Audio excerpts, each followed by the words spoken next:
Welcome back into the Fourth Man podcast. As always, it's Anthony, and it's great to be back here for another new episode. We are recording this the night after the draft, and as always, I'm with my guy holding the best Big Three account in the universe, Big3 News, aka Will. Will, how you doing? How you feeling about your team?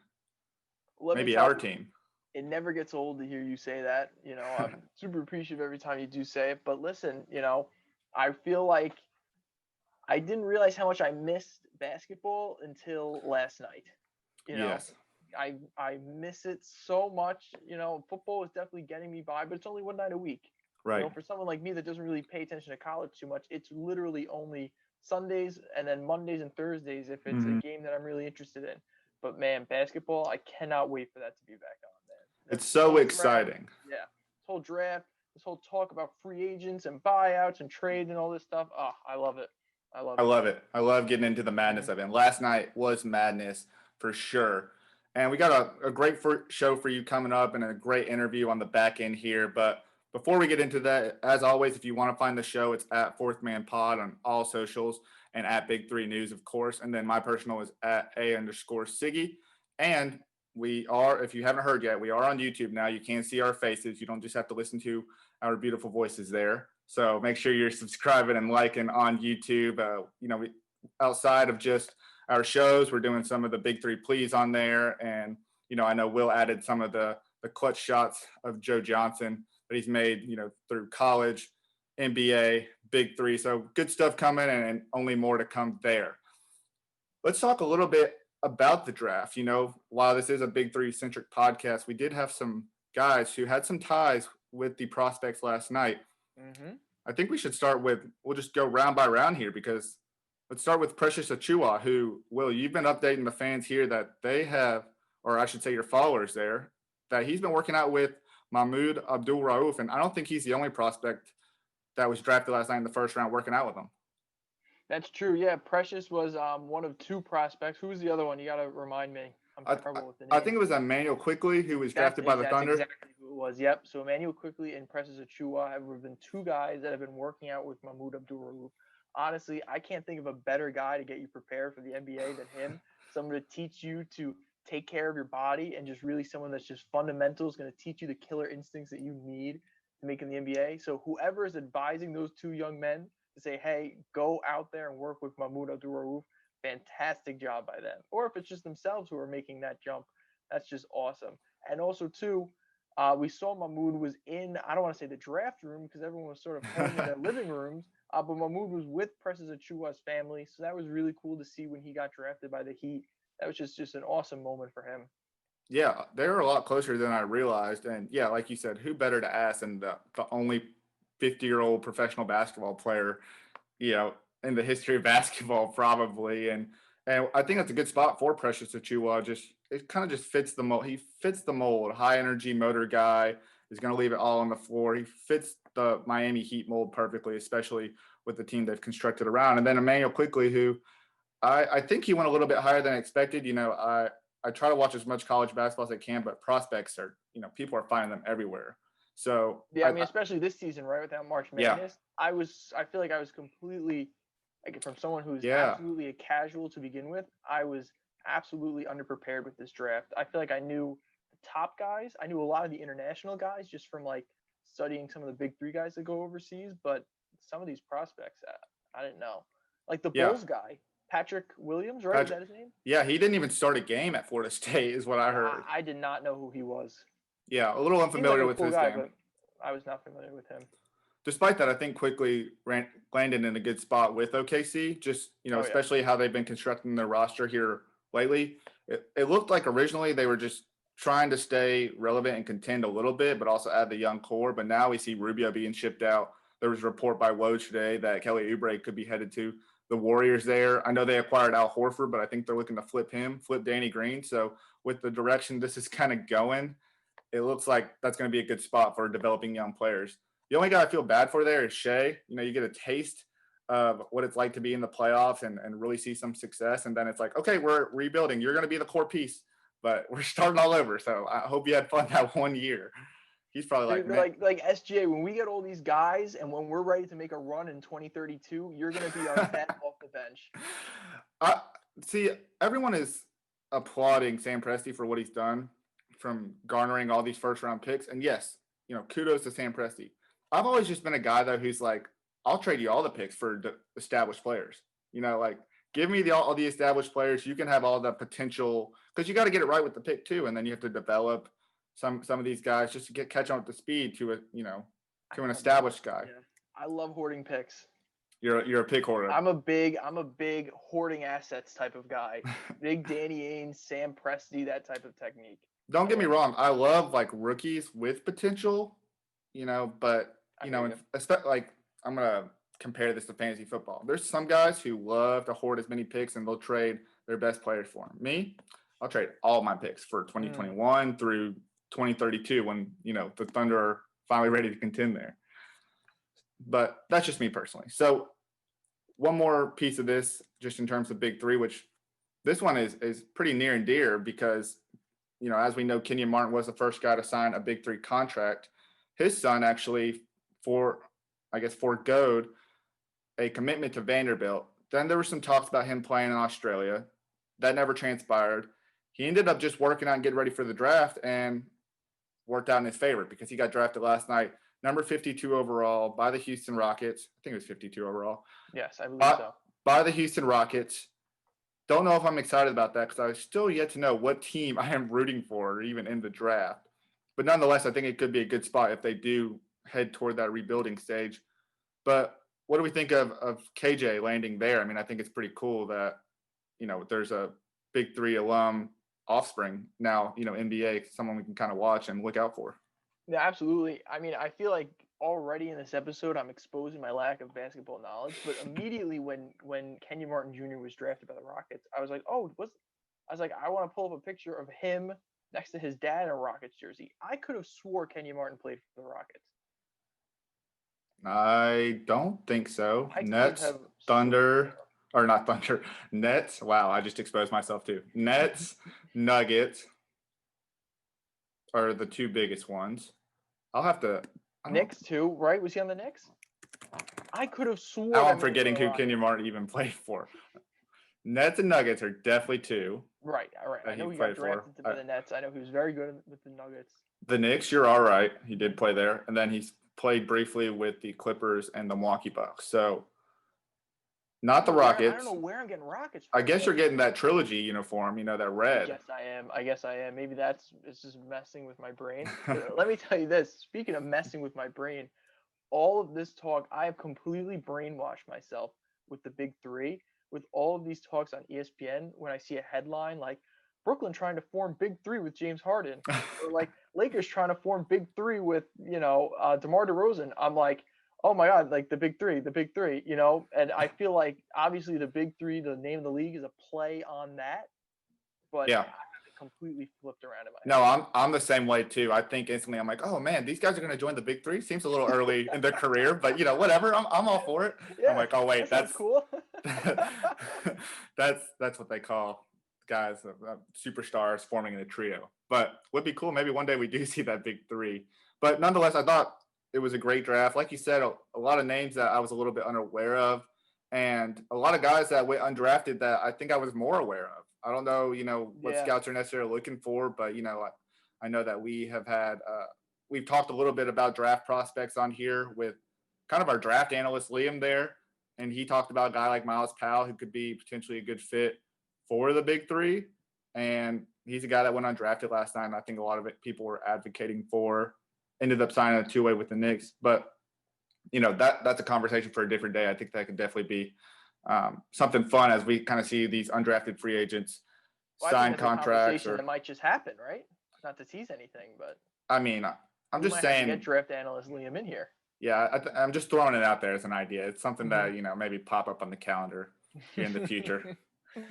Nonetheless, that's pretty much all the ties just in terms of Big 3 and the NBA draft last night. Congratulations to all the prospects that were drafted. And we're actually going to kind of flip into the spectrum here, and we're going to actually have a cool interview today with Dion Glover, who was a member of Trilogy's championship winning team a vet in his own right, well respected, not within just the Big Three community, but the NBA community, computer and community together is community apparently. Nonetheless, we had a great conversation with him, so we appreciate everyone who tuned into this half of the episode, and let's get to the Dion Glover interview.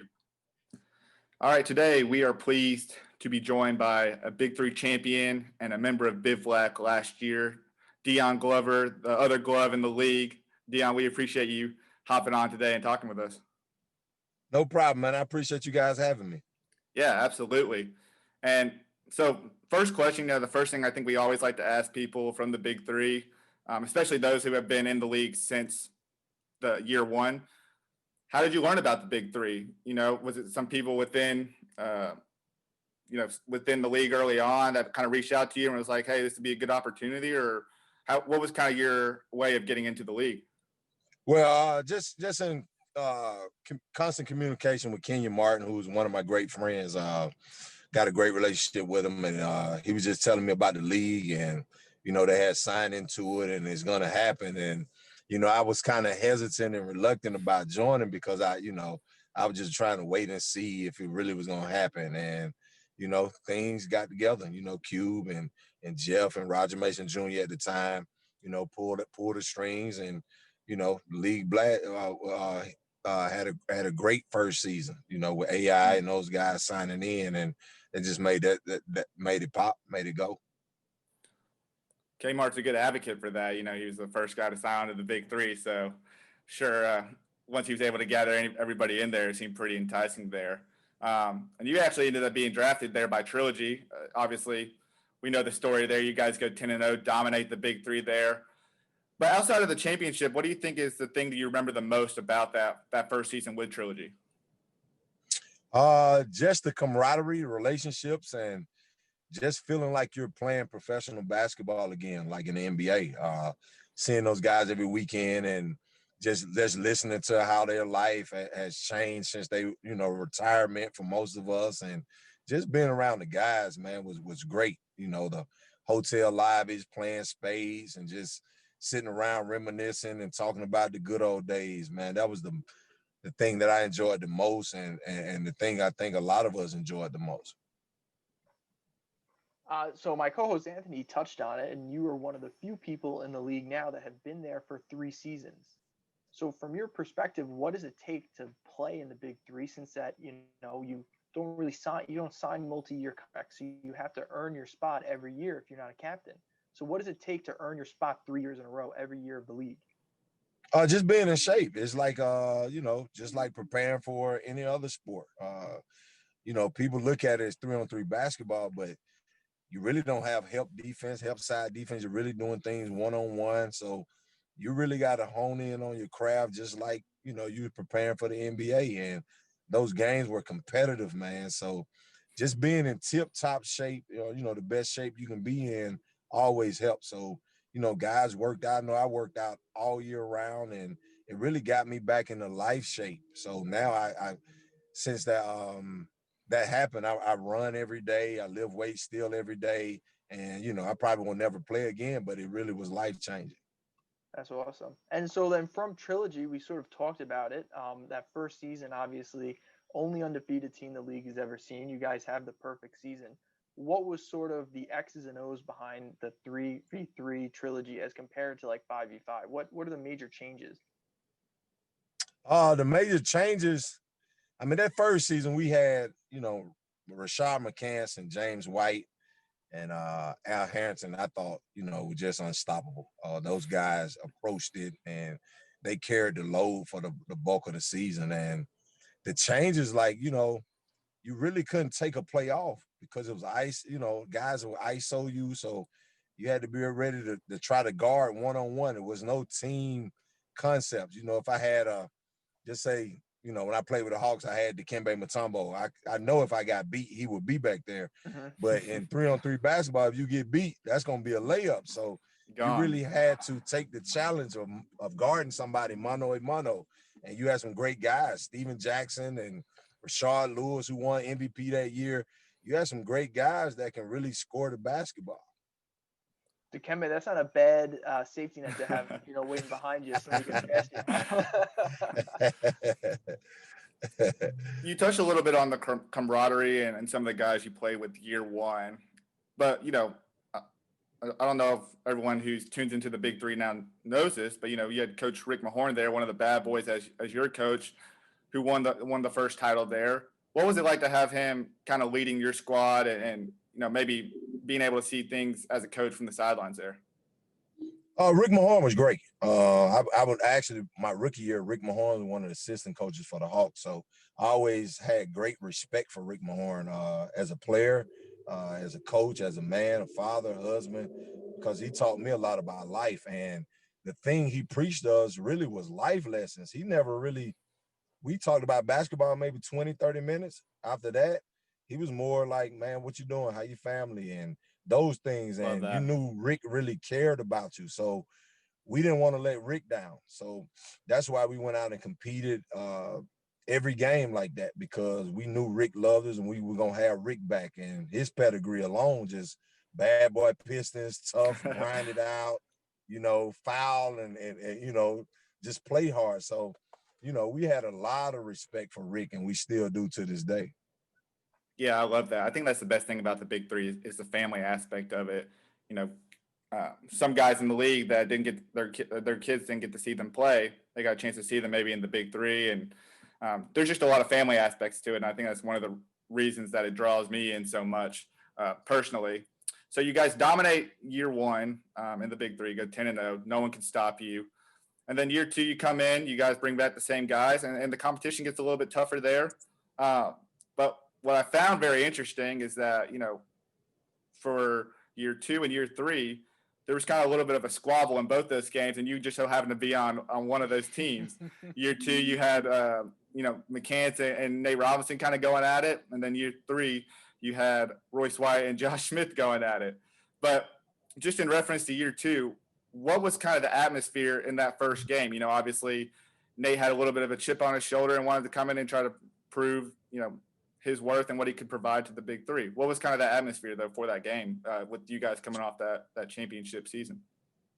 The atmosphere was great, and we always felt like everybody was, was trying to wait until we lost. Like what game would Trilogy gonna finally lose? And it just so happened, Nate's always been a great player. Still to this day, I think Nate could play some NBA minutes on an NBA roster. So guarding him in 3-on-3 basketball with a lot of space is virtually impossible. So just the rivalry that Rashad McCants and him had leading up to the game, because Rashad had a tremendous first year.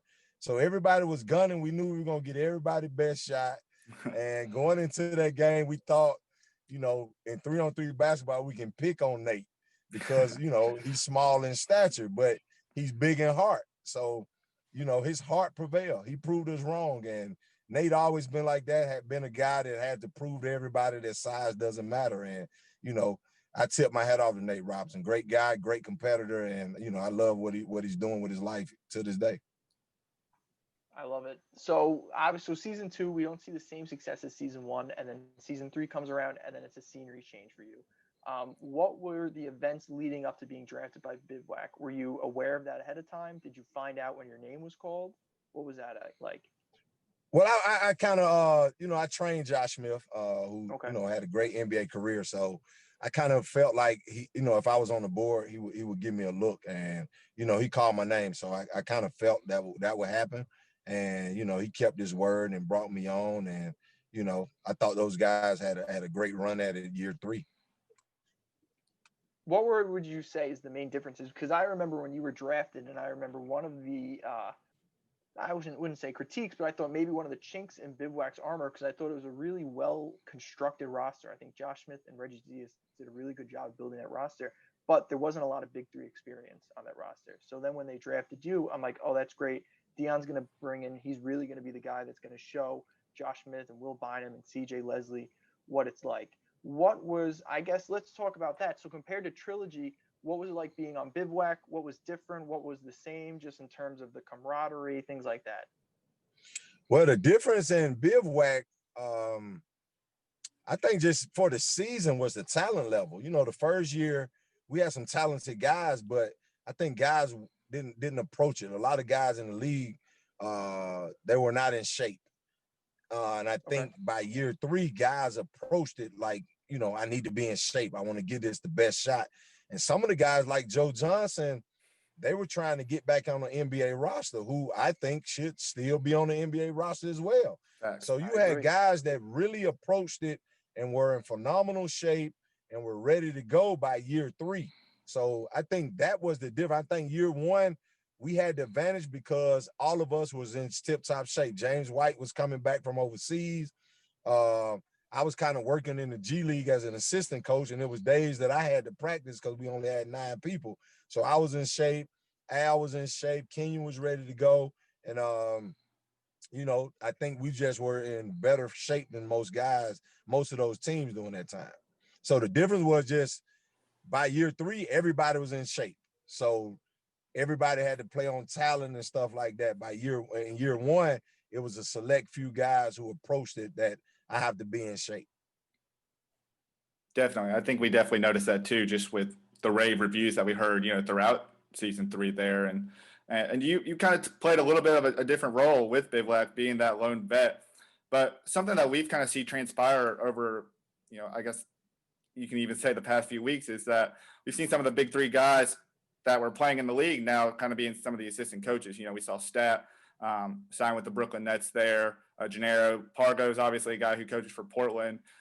You said you were training Josh Smith, and I imagine just as a big 3 vet, you were kind of coaching up some of the guys, just telling them, you know, what they may or may not see in this kind of scenario. Do you kind of look at, and you said you were coaching the G League, do you kind of look at the big 3 maybe as not just a platform to potentially get back in the NBA or play when you're a little bit older, but also as a way to start coaching and potentially, you know, be an NBA coach at some level? Most definitely. I think it's, you know, a lot of guys with great basketball minds, and a lot of guys that can still play. It's kind of like out of sight, out of mind. And when those GMs and coaches see those guys, they realize those guys still around, they still exist, they still in tune with basketball. Some of them still have relationships, and they give those guys a chance, like Gennaro Pargo. They give those guys a chance, which is, I think, is great. That just says a lot about the NBA as well, that they're watching even 3-on-3 basketball and picking some of those veteran guys who have played in the league and deciding to give them an opportunity at coaching and still being around the game of basketball. So the NBA is doing a phenomenal job by keeping guys involved when guys are around. So, you know, I tip my hat off to those guys. And just in, you know, your experience, do you feel like, and this might be the obvious, but do you feel like players are a little bit more receptive to, you know, former players or guys who are still playing professionally as coaches more so than maybe some guys that were just worked their way up the coaching ranks there? No, I think you know, it's both ways. I think these players today respect both, you know, both sides of it. I think some of the players today will have to YouTube us or Google what we've done because, you know, most of these players coming in, they 19. I probably got my daughter's older than most of these players coming in. So they didn't see a lot of us play back then, but these guys that are working their way up the ranks, they're more than qualified, got a like high basketball IQ, and they're ready to do the job as well. So, you know, I think they just respect good basketball mind and good basketball people. Sure. Makes sense. So sort of circling back to Bivouac, what was it like? I guess we saw this sort of explosion from Will Bynum, especially in that game against Chicago where he breaks the record for the most points in a Big 3 game. I guess, did you see that coming as his teammate? You know, did you take one look at this guy in the beginning, like, oh, this guy's going to do some damage in the league? Was he, obviously, it's easy to tell he came in ready, prepared, but just as a teammate from Will Bynum, what did you see behind the scenes? Well, Will always been on top of his game. Always had a chip on his shoulder. Georgia Tech guy, go Yellow Jackets. So Hey. he's always been, when as it relates to basketball, always, you know, in shape, ready to play, chip on his shoulder type of guy. And leading up to that game, he felt disrespected because he heard a lot about Frank Nitti, who, you know, LA legend, Drew League legend, great player himself. So going into that game, all Will said was, man, watch this today. So I had to myself, Reggie, Reggie Theus had the best seat in the house and just watch that game. He was like, man, just don't take me out. I'm gonna put on the show for my city.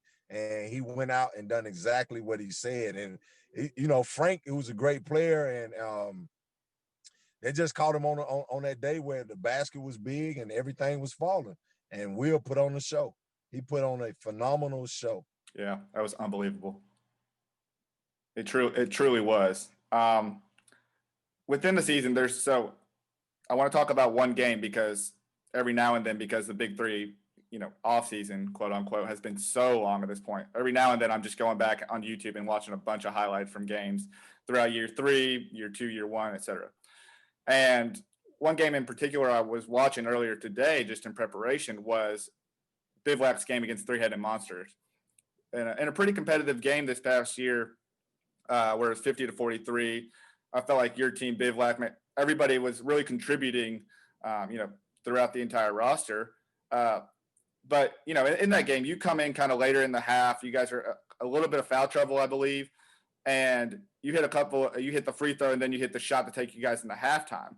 And it felt like there was like kind of some chitter chattering. Obviously, you got GP over there for Three-Headed Monsters, who is well known for being a trash talker. But you hit that shot, and in the clip, you were saying something to GP, like yelling something over there, like as you guys are going into the half. Not sure if you remember. It kind of might have been in the heat of the moment. Do you recall what you said over there, or what was kind of that game like? Because it did seem like it was a little bit chippy. Well, GP, we have a great relationship. I call him my big brother. When he does TV in Atlanta, me and him will go grab some dinner or something like that. Great, that's my big brother. I look up to him. Great career, Hall of Fame career. So we still have, they still have this thing that when we beat them in the championship game with Trilogy, that we cheated them. So no way. That's their whole thing. Like, every time we bring this game up, they say the refs cheated them, we cheated them, or something, some of that nature. So they have this running battle, running dialogue with all of us as it relates to that game.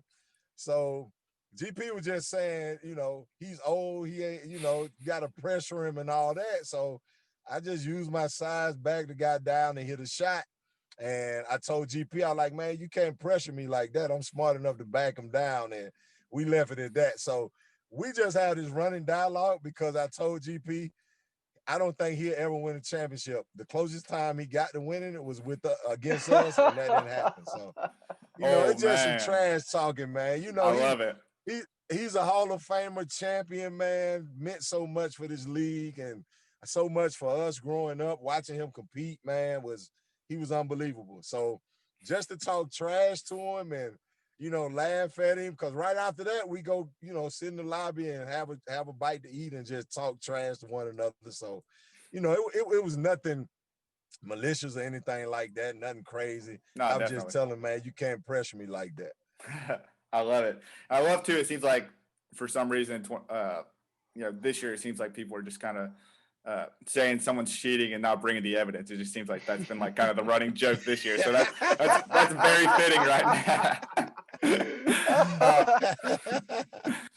So you mentioned something earlier. So you said that, I think you said that this might be, our last year was kind of your last year playing, and we've been obviously seeing you training a lot. So that leads me to believe that, Big 3 season 3 was your last year playing basketball.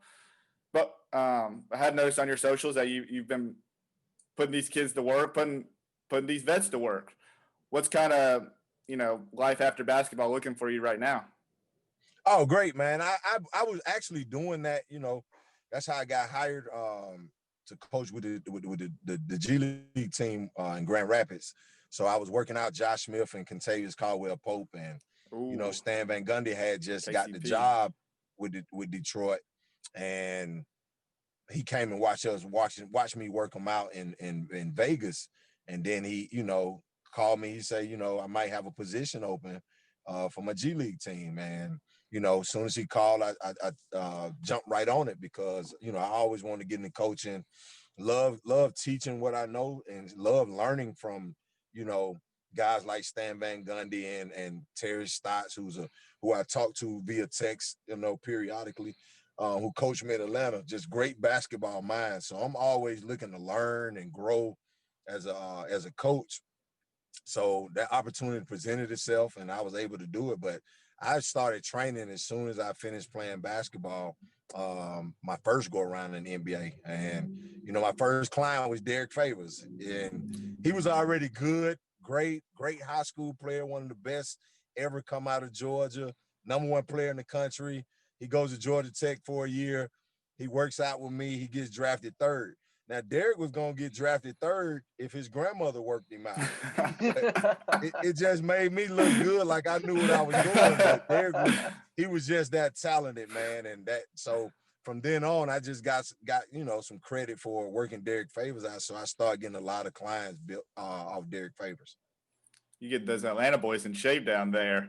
Yeah, man. I get a lot of Atlanta guys, man. I love it. I'm from the Atlanta area, so I'm a big KCP fan, despite, what. Champion, man. KCP just won him one. That's the only thing that matters. Right. Yep. And now you have all this clientele, and I see you, working out some younger people there. Do you feel like, or what's it like training, kids and maybe even teenagers and stuff? Because, nowadays people are a little bit, or I should say kids and teenagers are a little bit more impatient just with kind of everything at their fingertips. So how do you get them to kind of like really 10 toes down and really dig deep into what you're teaching them and respect the grind? Man, what I have done, I've been fortunate to coach to train some very good kids, character-wise, and the parents are very good character-wise. Like they have a very realistic view of where their kid is, their child is, as it relates to basketball. So most of the kids I get are ready to work, ready to get out there, and they understand that they not, the #1 players in the country, or, they 6th, 7th, 8th graders who trying to just make a middle school basketball team. So they eager to soak it in. And I'm really getting a kick out of that because they listen to every word. They're like sponges. You see their wheels turning and they trying everything you tell them. And just to see, the changes in their game week by week is what I'm getting a kick out of, because I'm enjoying the process, enjoying the journey with them. And I tell a lot of parents, it's a process. It's a marathon. It's not going to happen overnight. We're going to have some great days in the gym. We're going to have some average days in the gym. But as long as we keep working, we'll get to the finish line. So, I've been fortunate to have some great parents, great kids to work with. And, they give it 100% every time they come. Love that. Yeah, that's good to hear. Yeah. So I guess, at least for me, we'll end it on a big three question. Anthony alluded to it. This has sort of been the off season that seems to have no end, but we're hoping that 2021 will bring in sort of a new chapter for the Big Three. From a player's perspective, from someone that's been here since day one, you've seen the league evolve firsthand. What do you think they have to do, from a player standpoint, to make everybody feel okay and sort of, hit the ground running coming back? Well, I just think I think the economy, not the economy, but the government would take care of it. I think the NBA done a great job of making basketball, bringing basketball back with the bubble and things of that nature. So a lot of guys feeling comfortable. A lot of guys are playing pickup basketball. The NBA about to start again, training camp December 1st. So I think the Big Three will take some of those guidelines and approaches to player safety, players' health. Maybe have a bubble for 2 or 3 weeks and try to cram all the games in, and then maybe play them back or something like that, where they keep guys, test them every week, make them stay in a hotel, kind of like the NBA does. Because I know in the Big Three is only 10 games, so I think they can get those games in. Guys may not get the weekly rest, but if you play a game every other day, that'll take 2 weeks. Yeah, we talked about that as maybe a possibility. Maybe they play twice a week. We just kind of shortened the season. Do you think that's a realistic possibility? Like, do you think guys in the Big Three would be open to that? Yeah, I think that's a realistic possibility, because you still, you're playing competitive basketball, and then you're making you're making real good money doing it. So if you buckle down, you still can't go anywhere and make that type of money in a month. So if you buckle down and your spouse or your family are okay with it, and you can make that type of money in a month, then you should and get a chance to compete and, make great relationships. And that's what I honored the most about the Big Three. I always was a fan of Ice Cube, of his music and his movies, and him as an entrepreneur and businessman. But just to see him every weekend for 2-3 days, and get a chance to talk to him and meet Jeff and those guys. And I always was a huge fan, was one of my favorite, probably my favorite player. I wore 22 because of Clyde Drexler. But to talk to him every day, and Clyde and I talk maybe once every 2 weeks now, just checking up on each other. It means a lot. Like, to honestly have a Hall of Famer of that caliber just call your phone and say, Glove, I'm just checking on you. That means a lot. That means a great deal. So that's dope. Super. The relationships and everything are great. So I hope guys take advantage of it if the opportunity presents itself again to play in the Big Three. It's a great league. I have nothing but great things to say. It was a very, very, very positive thing for me. I enjoyed it. Absolutely. And I know that, looking back 20 years from now, we're going to remember you as one of the vet guys, one of the founding fathers almost. So, your name is etched in Big Three history forever. And we really appreciate you joining us. We know you've had a long day and you've been grinding nonstop, even though you're not playing basketball professionally anymore. But we appreciate you, appreciate the time, and, look forward to seeing, what's to come for you. Yeah, this is big for us, Dion, too, because you're our first guy from Bivouac. Yeah. Wow. So we've had every team now except for Aliens. But with you, we can cross Bivouac off the board. So this is a big deal for us. Big milestone. Yeah. I'm still mad at us, man. We gave Joe Johnson came back and beat us, and we let the team at the end of the Ball Hogs beat us. They didn't win a game and then just beat us. That was your playoff, man. That was our playoff. Spot. I felt like we get in the playoffs, then we can see what happened. I felt like we had the team to beat them. To win the whole thing again. And I was gonna talk major trash if we won two. Man, won 2 championships. Man, I know you were heated about that one against Joe Johnson and triplets too, because that's Atlanta. I know you and Josh probably were both heated after that one. Yep. Because I was there for that one. Yeah, man. I felt like we had beat Steven Jackson and those guys who were a tough out that year. They were tough. They put together some great games, and Steve and Oak put together a great roster, man, of guys that really competed. So, it's a great league, man. I hope it comes back. I hope Cube and Jeff are able to figure it out with the pandemic going on, and, because it was a great league. I enjoyed it. I really did. 100%. We enjoyed being able to watch you play, so we appreciate it, and, continue to stay safe and healthy and take care of the family. Man, y'all do the same. Yes, sir. Thank you. Thanks a lot. All right, guys, you just listened to our interview with Dion Glover. Please make sure to check us out on all of our platforms. And if you're on YouTube, please make sure to like, comment, and subscribe so we can keep on bringing you guys more awesome interviews like that one. To send us off on this week's episode, we're going to end it with our friend Shaney 2K and this week's Big 3 Plea. Thank you for listening. We'll see you next time.